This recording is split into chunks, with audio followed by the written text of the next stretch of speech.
নমস্কাৰ আজিৰ পৰা আৰম্ভ হৈছে ভাদ মাহ আৰু ভাদ মাহ বুলি ক'লে আমাৰ আই মাতৃয়ে হওক বা আমাৰ বাপসকলেই হওক যেন এক এৰাব নোৱাৰা ব্যস্ততা ৰাতিপুৱাৰ পৰা একদম ৰাতিলৈকে নহয় জানো সকলোৱে নাম প্ৰসংগত ব্যস্ত হৈ থাকে আৰু এনেকুৱা লাগে যে আমাৰ গোটেই পৰিৱেশটো ইমান সুন্দৰ ইমান পবিত্ৰ আধ্যাত্মিক পৰিৱেশ হৈ উঠে গতিকে আজি আমি ভাদ মাহত আমি কি কৰিম বা ভাদ মাহ কিয় বিশেষ সকলোৱে জানে সেই কথাটো কিন্তু তাৰ মাজতে আৰু কিছুমান কথা যিটো আমি সচৰাচৰ আমাৰ পাতা নহয় সেই কথাবিলাক আজি আমি সেই কথা পাতিবলৈ যত্ন কৰিম বিশেষকৈ আজিৰ এই ভিডিঅ'টোত লৈ আহিছো আমি ভাদ মাহত কি এনেকুৱা কাম আছে যি কৰিব নালাগে একেবাৰে বাধা আছে সেই কামসমূহ কৰাত গতিকে আমি সেই কথা পাতিম আৰু বিশেষকৈ ভৃগু ভাদ মাহত আমি প্ৰত্যেকখন ঘৰেই নামঘৰতে হওক বা আমাৰ নিজৰ ঘৰতে হওক শৰাই ভাগ আগবঢ়াওঁ বা নাম কীৰ্তন আমি কৰোঁ কিন্তু তাৰ পিছতো দেখা যায় যে আমি যিটো মনোবাঞ্ছা লৈ পেলাই সেই শৰাই ভাগ আগবঢ়াওঁ তাত আমি সফল নহওঁ আমাৰ প্ৰাপ্তি নহয় সেয়া কিহৰ কাৰণে নহয় কেনেকুৱা ধৰণৰ দুখ থাকিলে বা কি নকৰিবলগীয়া কাম কৰিলে তেনেধৰণৰ সমস্যাবিলাক হয় আজি আমি সেই বিষয়ে কথা পাতিম আৰু লগতে মন্দিৰসমূহ যেতিয়া বিশেষকৈ ভাদ মাহত কৃষ্ণ মন্দিৰ দৰ্শন কৰা হয় কৃষ্ণৰ জন্ম মাহ গতিকে কৃষ্ণ মন্দিৰ দৰ্শন কৰে বহুত ভক্তপ্ৰাণ ৰাইজে আৰু তেওঁলোকে কৃষ্ণ মন্দিৰলৈ যাওঁতে কি কৰিব লাগে কি নকৰিব সেই বিষয়ে আজি কথা পাতিম নমস্কাৰ মোৰ নাম ৰেখা তালুকদাৰ আজিৰ অনুষ্ঠানটিলৈ আপোনালোকক স্বাগতম জনাইছো ভাদ মাহৰ বিশেষ এই অনুষ্ঠানটিত ভাদ মাহ সম্পৰ্কে বিভিন্ন কথা ক'বলৈ মোৰ সৈতে আজিৰ অতিথি হিচাপে আছে আপোনালোক সকলোৰে পৰিচিত জ্যোতিষ শাস্ত্ৰ বিশেষজ্ঞ ভৃগু কুমাৰ মিশ্ৰ শাস্ত্ৰী ডাঙৰীয়া আহক পলম নকৰোঁ আজিৰ অনুষ্ঠানটিত সকলোৱে কথা পাতোঁ তেওঁৰ সৈতে মানে মোৰ জৰিয়তে আমি সকলোৱে কথা পাতোঁ আৰু তাৰ লগতে আপুনিও কৃষ্ণৰ নাম লৈ পেলাই আমাৰ কমেণ্ট বক্সত গৈ কমেণ্ট কৰিবলৈ নাপাহৰিব গতিকে আহক কথা পাতোঁ আৰু ভৃগু অনুষ্ঠানটিলৈ স্বাগতম ধন্যবাদ হয় আৰম্ভ কৰিছোঁ ভগৱান শ্ৰীকৃষ্ণৰ জন্ম মাহ এই ভাদ মাহ খুব পবিত্ৰ মাহ ভগৱান চৈতন্য ৰূপ যেতিয়া তেওঁৰ যে এই ৰূপৰ ওপৰতেই আধাৰিত এই মাহত আমি সকলোৱে আপুনি কোৱাৰ লিখি আমি প্ৰত্যেকজন মানুহে মানে হিন্দু ধৰ্মাৱলম্বী লোকে ভাদ মাহত বিশেষভাৱে নাম প্ৰসংগ অৰ্থাৎ নাম প্ৰসংগ কিয় হয় ভাগৱতত কৈছে যে ভগৱানৰ নাম ধাৰণ কৰিলে আমাৰ জীৱনৰ সেই যে আত্মা আৰু পৰমাত্মাৰ মিলন এই পৰমাত্মাৰ মিলনে আমাৰ ঘৰখন সংসাৰখন এই পৃথিৱীৰ মায়াৰ বান্ধনৰ পৰা আমি মুক্ত হোৱাৰ কাৰণে যিটো প্ৰথম যিটো চিৰি সেই চিৰি বগাবলৈ আমি সমৰ্থ হওঁ সেইকাৰণে আমাৰ মানৱ জীৱনে এই ভাদ মাহত আদিৰ পৰা নাম প্ৰসংগৰে মাহটো আধ্যাত্মিকতাৰে সম্পূৰ্ণ কৰে ভাদ মাহৰ 1 তাৰিখৰ পৰা সেই ভাদ মাহৰ শেষৰ তাৰিখলৈকে আমাৰ এক আধ্যাত্মিক পৰিৱেশৰ মাজতে অতিবাহিত হয় ঠিক তেনেকে আমাৰ এই ভাদ মাহ আৰম্ভ হ'ল এই আৰম্ভ হোৱাৰ লগে লগে আমাৰ কি হৈছে যে ছেপ্টেম্বৰৰ 4 তাৰিখে আমাৰ কৃষ্ণৰ জন্মাষ্টমী আছে এই কৃষ্ণৰ জন্মাষ্টমী ৰোহিণী নক্ষত্ৰত হয় নক্ষত্ৰ আৰু জন্মৰ সময়ৰ সংযোগতেই হ'ল ভগৱান শ্ৰীকৃষ্ণৰ আবিৰ্ভাৱ গতিকে সেই সময়খিনিতে যেতিয়া ভগৱান শ্ৰীকৃষ্ণৰ আবিৰ্ভাৱ হ'ব গতিকে তেওঁ যিহেতু আমাৰ পৃথিৱীলৈকে আহিব সেই অহাৰ আগমুহূৰ্তৰ পৰা জন্মাৰ পিছত আমাৰ সেই আনন্দৰ সময়খিনি আমাৰ মানৱ জীৱনে উদযাপন কৰে এইটো হৈছে ভাদ মাহৰ বিশেষত্ব গভীৰ তত্ত্বৰে ভাগৱতত ব্যাখ্যা কৰিছে যে ভগৱানৰ চৈতন্য ৰূপ সেই ৰূপক আমি আৰাধনা কৰাৰ জৰিয়তে আৰাধনা কৰাৰ মাধ্যমেৰে আমাৰ সংসাৰখন সুন্দৰকৈ গঢ় দিব পাৰোঁ আৰু সুন্দৰকৈ আমি সংসাৰখন আগুৱাই নিব পাৰোঁ এইটো হৈছে ভাদ মাহৰ বিশেষত্ব গতিকে আমাৰ নাম প্ৰসংগ কৰাৰ আগমুহূৰ্তত আমি বহুখিনি কাৰ্য কৰিব লগা আছে নাম প্ৰসংগ কৰাৰ আগমুহূৰ্তত আপুনি ঘৰৰ পৰা ওলাই যোৱাৰ লগে লগে হয়তো এটা নামঘৰত আপুনি নাম পৰিৱেশন কৰিব বা ঘৰতেই আপুনি নাম প্ৰসংগ কৰিব তাৰ আগতেই আমাৰ ঘৰখনৰ কাৰণে বহুখিনি কৰণীয় আছে কি কৰণীয় থাকে আৰু কিছুমান কৰিব নালাগিব যিখিনি কৰিব নালাগে সেই কৰিব নলগা কথাখিনি যদি আপুনি ঘৰখনত কৰে তেতিয়া আপুনি যেনেকৈ কোৱেশ্যন কৰিছে যে আমি প্ৰতি বছৰে ভাদ মাহত নাম প্ৰসংগ কৰোঁ তথাপিতো আমাৰ ঘৰখনত অপবিত্ৰ অশান্তি এইসমূহ কিয় থাকে যিহেতু ভগৱান পৃথিৱীতেই আছে তেওঁক যদি আমি শ্ৰদ্ধা সহকাৰে নাম অৰ্পণ কৰিবই পৰা নাই তেতিয়াহ'লে আমাৰ ঘৰখনত সুখ শান্তি কেনেকৈ আহিব গতিকে নাম প্ৰসংগ কৰিবলৈ যোৱাৰ আগতে বিশেষভাৱে মহিলাৰ ওপৰতে সম্পূৰ্ণ দায়িত্বটো আহি পৰে ঘৰখনৰ উৎস হৈছে নাৰী গতিকে নাৰী শক্তিৰ ওপৰতে চাপ আহি ভাদ মাহটো নিবদ্ধ হৈছে যেনেকৈ আপোনাৰ ঘৰখন ৰাতিপুৱাই উঠি ঘৰৰ পদূলিখন সাৰি মচি চাফ নকৰাকৈ যদি আপুনি গাটো ধুই আহিয়েই চাকি গছি জ্বলায়, তেতিয়াহ'লে আপুনি সেইখন ঘৰৰ পৰা ভাল এটা এনাৰ্জি পাব জানো? নাপাব। ঠিক সেই কাৰ্যটো কৰিব লাগিব। কি কৰিব লাগিব? আমি ৰাতিপুৱাই উঠি ঘৰখনৰ পদূলিত ভাদ মাহৰ প্ৰতিদিনে সূৰ্য উদয়ৰ আগতেই মহিলাজনীয়ে উঠাটো খুবেই বাধ্যতামূলক কথা। সূৰ্য উদয়ৰ লগতেই গোটেইখিনি নিৰ্ভৰ কৰে। যেনেকে সূৰ্য পৃথিৱীত পোহৰ পৰিলে, অৰ্থাৎ সেই পোহৰ আপোনাৰ শৰীৰতো পৰিব লাগিব, তেতিয়াহে ভগৱানে আপোনাক প্ৰথম দৰ্শন দিব। গতিকে ভগৱানৰ দৰ্শন সূৰ্যৰ লগতে নিবদ্ধ। পৃথিৱীত ভগৱান শ্ৰীকৃষ্ণ জন্ম গ্ৰহণ কৰিলে আমি তেওঁৰ নাম জপ কৰিবই লাগিব, প্ৰতিদিনে জপ কৰিব লাগিব।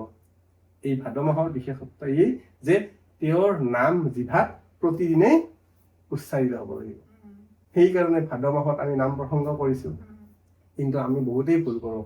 আমি উঠিলো ঠিকেই, কিন্তু উঠিলো কিমান সময়ত উঠিলো? আমি উঠিলো সূৰ্যোদয়ৰ পিছত। ফলত আপোনাৰ শুভ কাৰ্যত বাধা আহি গ'ল। সেইকাৰণে সূৰ্য উদয়ৰ আগতেই আপুনি প্ৰতিদিনে উঠিব লাগিব। যিহেতু এই মাহজোৰা শুভ কাৰ্য আপুনি কৰিব লাগিব, এক সংকল্প ল'ব লাগিব। এই মাহত আপোনাৰ সূৰ্য উদয়ৰ আগতেই উঠা কাৰ্যটো আপুনি শেষ কৰিব লাগিব। তাৰপিছত আপুনি চোতালখন পৰিষ্কাৰ কৰি অকণমান পানী এঘটি ছটিয়াই দি আপুনি স্নান কৰি আহি ঘৰৰ মেইন যি আপোনাৰ মূল স্থাপনা আছে, সেই স্থাপনাত চাকি গছি বা বন্তি গছি জ্বলাব লাগিব। তাত আপুনি ভগৱান শ্ৰীকৃষ্ণৰ অকণমান নাম জপ কৰক, আৰাধনা কৰক। ভগৱান শ্ৰীকৃষ্ণৰ নাম জপ আৰাধনা কৰিলে আপোনাৰ ঘৰখন দেখিব এক সুন্দৰ পৰিৱেশ। প্ৰতিদিনে আপুনি সুন্দৰ পৰিৱেশ আপুনি অনুভৱ কৰিব পাৰিব। তেতিয়া আপোনাৰ ঘৰখনলৈ এটা পজিটিভ যি চিন্তা আপোনাৰ পৰিয়ালৰ যিখিনি মানুহ আছে, সেই মানুহখিনিৰ মাজতো দেখিব এক পজিটিভ চিন্তাই এটা সুন্দৰ পৰিয়াল গঠন কৰাত আপোনাক সহায় কৰিছে। এইখিনি হৈছে ভাদ মাহৰ কৰিবলগীয়া বিশেষত্ব। তেনেকে আপুনি কি নকৰিব? ঠিক মহাদেৱ আৰু পাৰ্বতীৰ কথোপকথন এটা আছে। মহাদেৱ আৰু পাৰ্বতীয়ে খুব গভীৰভাৱে তেখেতসকলে কি কৰিছিল? বহিছিল, কথা পাতিছিল। মহাদেৱ আৰু পাৰ্বতীয়ে খুব একান্তভাৱে নিজৰ মনৰ কথা আলোচনা কৰিছিল। ঠিক তেনেকুৱা সময়তে সতীক বা পাৰ্বতীক মহাদেৱে কৈছিল যে মই তোমাক আজি এনেকুৱা এটা বিশেষ কথা কবলৈ ওলাইছো, যিটো কথা তোমাৰ আগত বৰ্ণনা কৰিম, কিন্তু তুমি ধৈৰ্য সহকাৰে শুনিব লাগিব, একান্তভাৱে শুনিব লাগিব। তেতিয়া মহাদেৱৰ সেই কথা শুনি পাৰ্বতীয়ে কৈছে, ঠিক আছে, মই আজি আপোনাৰ ওচৰত একান্তভাৱে বহিছো, মোৰ মন কলৈকে নাযায়। আপোনাৰ যি ধৰণৰ কথা আছে, যি এনেকে ক'ব, মই গোটেইখিনি আপোনাৰ একান্তভাৱে শুনি যাম। তেতিয়া মহাদেৱে কৈছিল, হে পাৰ্বতী, তুমি এই বিশ্বখনত জানানে বহু মহিলা আছে, বহু পুৰুষ আছে, ইজনে সিজনক বিশ্বাস কৰে। যেতিয়া পৰিয়ালৰ মাজত আবদ্ধ হয়, সেই বিশ্বাসতে সংসাৰখন চলি থাকে। ঠিক তেনেকে এজন ৰজাৰ ঘৰত এজনী দাসী কৰ্ম কৰা মহিলা আছিল, আৰু তেওঁৰ হাজবেণ্ড, তেওঁৰ স্বামীয়ে বেলেগৰ ঘৰত কাম কৰিছিল। অৰ্থাৎ ৰজাৰ ঘৰত কৰিছিলে তেওঁৰ মিছেছ পৰিবাৰে, আৰু ল'ৰাৰ হাজবেণ্ডজনো কৰিছিলে বেলেগ এখন দুখীয়া ঘৰত, এঘৰ মানুহৰ ঘৰত। কিন্তু ল'ৰাজনৰ এই ঘৈণীয়েকজনৰ ওপৰত অগাধ বিশ্বাস আছিল। কাৰণ ৰজাৰ ঘৰত থাকিলে কি হয়? মনবিলাক অস্থিৰ হয়, ধন সোণ লোভ এইবিলাক বাঢ়ি যায়। কিন্তু স্বামীৰ এনেকুৱা বিশ্বাস যে মোৰ মহিলাজনীয়ে যদিও ৰজাৰ ঘৰত কাম কৰিছে, তেওঁ কেতিয়াও কেনেকুৱা অপবিত্ৰ কথা, যিবিলাক কথাৰ দ্বাৰা আমাৰ সংসাৰখন নষ্ট হ'ব পাৰে, তেনেকুৱা ধৰণৰ কাৰ্য কেতিয়াও নকৰে। এই ধৰণে তেওঁ নিজৰ পৰিয়ালৰ মাজত বা নিজৰ বন্ধু বান্ধৱৰ আগত কথাবিলাক শ্বেয়াৰ কৰিছিল। আৰু এই কথাটো গৈ গৈ ৰজাই শুনিছিল। আৰু শেষত এদিন সেই ল'ৰাজনক মাতি আনি ৰজাই সুধিলে যে তুমি বিভিন্ন তোমাৰ লগৰ বন্ধুসকলক কোৱা যে তোমাৰ পৰিবাৰে তোমাৰ পত্নীয়ে কোনো ধৰণৰ বেয়া কাৰ্য বা কোনো বেয়া কাম নকৰে, তেতিয়া তোমাৰ এনেকুৱা কি বিশ্বাস আছে যি বিশ্বাসৰ জৰিয়তে তোমাৰ পৰিবাৰে যে বেয়া কথা নকব, বেয়া কাৰ্য নকৰিব, কি বিশ্বাস আছে? তেতিয়া তেওঁ স্বামীয়ে কৈছিল যে মোৰ পত্নী পতিব্ৰতা নাৰী, তেওঁ যিখিনি কাৰ্য আপোনাৰ কাৰ্য কৰাৰ আগতে ঘৰত কৰি আহে, সেই কাৰ্যৰ দ্বাৰাই আমাৰ ঘৰখন সুখ শান্তিৰে ভৰি আছে। আৰু তেওঁ বিবাহ হৈ অহাৰ সময়ৰ পৰা যিখন চুৰি এখন কটাৰী লৈ আহিছিল, যিখন চুৰি এখন আনিছিল আৰু এখন গামোচা আনিছিল, সেই গামোচা আৰু চুৰিখনক এতিয়াও শ্ৰদ্ধা সহকাৰে তেওঁ সদায় তাক পূজা কৰে। অৰ্থাৎ চাওক, সৰু বস্তু, সামান্য বস্তু, কিন্তু সেই তেওঁৰ যিটো শ্ৰদ্ধা, এতিয়াও আপোনাৰ ঘৰত আহিও সেই গামোচা আৰু চুৰিখনৰ শ্ৰদ্ধাটো নোহোৱা হোৱা নাই। গতিকে শ্ৰদ্ধা, সৰু বস্তুৰ ওপৰত শ্ৰদ্ধাটো আপুনি ৰাখিব লাগিব।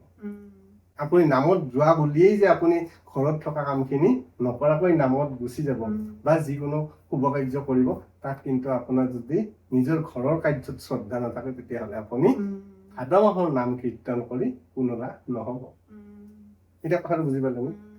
মানে নিজৰ যিটো দায়িত্ব, দৈনন্দিন যিটো দায়িত্ব, সেই দায়িত্বটোক আওকাণ কৰি যদি আমি ঢাপলি মেলো, তেতিয়াহ'লে আমাৰ সেই কাৰ্য সিদ্ধি নহ'ব। সেইকাৰণে ঘৰবোৰত আপুনি দেখিব যে নাম প্ৰসংগ ঠিকেই লাগিব, কিন্তু ঘৰৰ যি আপোনাৰ মূল কাৰ্য কৰিব লগা আছে, যিখিনি শ্ৰদ্ধা কৰিব লগা আছে, যিখিনি আপোনাৰ দায়িত্ব আছে, সেই দায়িত্বখিনি সম্পূৰ্ণ কৰিহে ভাদ মাহত নিজৰ কাৰ্য কৰিহে ভাদ মাহত ভগৱান শ্ৰীকৃষ্ণৰ নাম প্ৰসংগ কৰক। তেতিয়া আপোনাৰ ভাদ মাহৰ সম্পূৰ্ণ শুভ ফল, ঘৰখনত সুখ শান্তি আপোনালোকে নিজেই আহিব ধৰিব।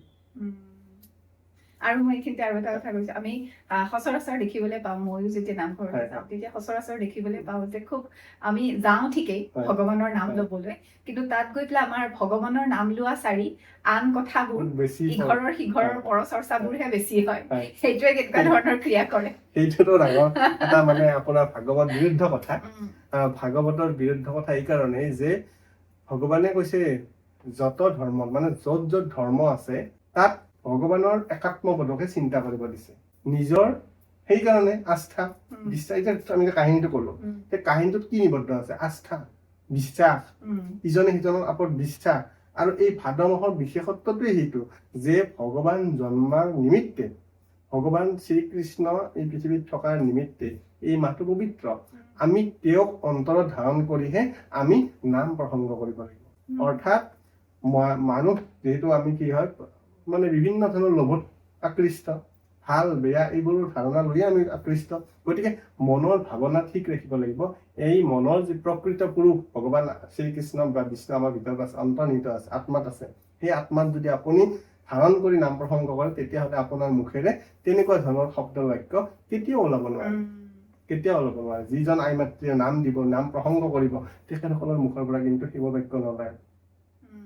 যদি প্ৰকৃত শ্ৰদ্ধা যদি আছে অন্তৰত। সেইকাৰণে প্ৰকৃত শ্ৰদ্ধা কৰে নাম প্ৰসংগ কৰিলেহে আপোনালোকে এই ভাদ মাহত ফল লাভ কৰিব। সেইকাৰণে ভাগৱতত কৈ গৈছে যে ভগৱানক শ্ৰদ্ধা কৰক, শ্ৰদ্ধা কৰি নাম প্ৰসংগ কৰক, তেতিয়া আপোনাৰ মনৰ বাঞ্ছা। আপুনি এনেই নাম ধৰিলে লাভ নহ'ব। যদি আপুনি শ্ৰদ্ধা কৰে মোক নাম প্ৰসংগ কৰে, আপোনাৰ ঘৰত মইয়ে বিৰাজমান হয়। নিত্য নৈমিত্তিক কাৰ্য নকৰাকৈ গ'লে নহ'ব। শ্ৰদ্ধাই নোহোৱাকৈ আপুনি নাম প্ৰসংগ কৰিলে কাৰ্য সিদ্ধ নহ'ব। গতিকে এনেই আপোনাৰ খৰচ টাইমৰ সময় নষ্ট কৰি নাম প্ৰসংগ কৰি কোনো লাভ নহ'ব। সেইকাৰণে নাম প্ৰসংগ কৰাৰ সময়তো তেওঁক শ্ৰদ্ধা ৰাখি নাম প্ৰসংগ কৰক। কোনো মানুহৰ পৰচৰ্চা পৰনিন্দা তেওঁক এৰিব লাগিব। যেনেকে ৰাৱণ কি হ'ল, নিজৰ অহংকাৰৰ কাৰণে ধ্বংস হ'ল। ৰাৱণ বহুত জ্ঞানী আছিল, বহুত শ্ৰদ্ধাৱান আছিল, কিন্তু শিৱৰ আটাইতকৈ ডাঙৰ ভক্ত আছিল। মা দুৰ্গাৰ তেওঁ একান্ত ভক্ত আছিল। গতিকে এই যে তেওঁৰ ভিতৰত থকা যিটো শ্ৰদ্ধা নোহোৱা হ'ল আৰু অহংকাৰ হ'ল, নিজকে বহুত ডাঙৰ বুলি ভাবি ল'লে, সেই ভাবাৰ বিনিময়তে তেওঁৰ ধ্বংস হ'ল, পতন হ'ল। গতিকে আমাৰো সেই তেনেকুৱাই হয় যে আমিও নিজক বহুত শক্তিশালী বুলি ভাবি নাম প্ৰসংগ ঠিকেই কৰিলো, কিন্তু নিজৰ ভিতৰৰ মনটোক অহংকাৰিত কৰিলো। ভগৱানৰ নাম চৰ্চা কৰিবলৈ গৈও আমি বেলেগৰ নিন্দা কৰিলো, ফলত আমাৰ নিজৰ ধ্বংসৰ পতন আমি নিজেই টানি আনিলো।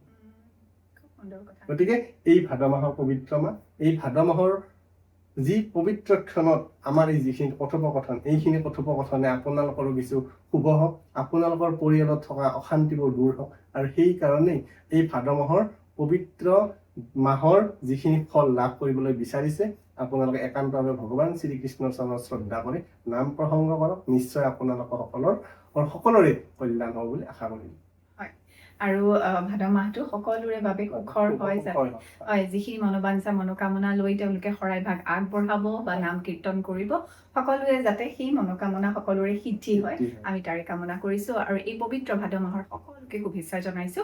আৰু আমি আশা ৰাখিছো সকলোৰে ভাল হয়। অনুষ্ঠানটি যদি ভাল পাইছে তেতিয়াহ'লে কমেণ্ট কৰিবলৈ নাপাহৰিব। ফ্ৰিগুৰ সৈতে যদি যোগাযোগ কৰিবলৈ বিচাৰিছে, নম্বৰটো স্ক্ৰীণতে আছে, সেই নম্বৰতে যোগাযোগ কৰিব পাৰে। তাৰ লগতে আমাৰ অনুষ্ঠানটি চাই যদি ভাল লাগিছে তেতিয়াহ'লে আমাৰ চেনেলটো আজিয়ে ছাবস্ক্ৰাইব কৰিবলৈ নাপাহৰিব।